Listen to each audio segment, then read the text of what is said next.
ஒன்று, நான் சொன்னா அதுதான் சாஸ்திரம். Always have to be right. எந்த பஞ்சாயத்தா இருந்தாலும் சரி, அவங்க சொல்றதுதான் கரெக்ட்னு நினைப்பாங்க. மத்தவங்க சொல்றதுல இருக்கிற நியாயத்தை சுத்தமா ஏத்துக்க மாட்டாங்க. 2, நாம தான் உசந்த ஆளுங்கிற நினைப்பு.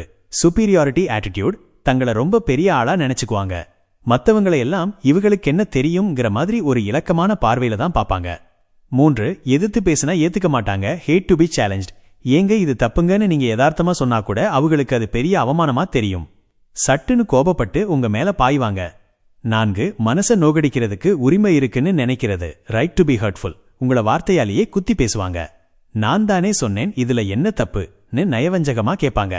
மத்தவங்க மனசு கஷ்டப்படுமேங்கிற கவலை துளி கூட இருக்காது. 5, மத்தவன் பேச்சை மதிக்கிறதே இல்ல. Don't care what you have to say. நீங்க ஏதாச்சும் சொல்ல வந்தீங்கன்னா சரி சரிப்போ, எனக்கு தெரியும்னு அலட்சியமா கைய காட்டிட்டு போயிட்டே இருப்பாங்க. நீங்க சொல்றது அவங்க காதுக்கே ஏறாது. 6, பிடிக்காத பேச்சை காதுல போட்டுக்க மாட்டாங்க. Selective hearing. அவங்களுக்கு சாதகமா இருந்தா மட்டும் கேட்பாங்க. அவங்க தப்ப சொன்னாலோ இல்ல பிடிக்காத விஷயத்த பேசினாலோ அந்த இடத்துல இல்லாத மாதிரி நடிப்பாங்க. 7, உலகத்திலேயே நான் ஒருத்தன் தான் special. Believe they are unique / special. என்ன மாதிரி ஒரு ஆளை நீ பார்க்கவே முடியாதுங்கிற மாதிரி ஒரு பந்தா பண்ணுவாங்க.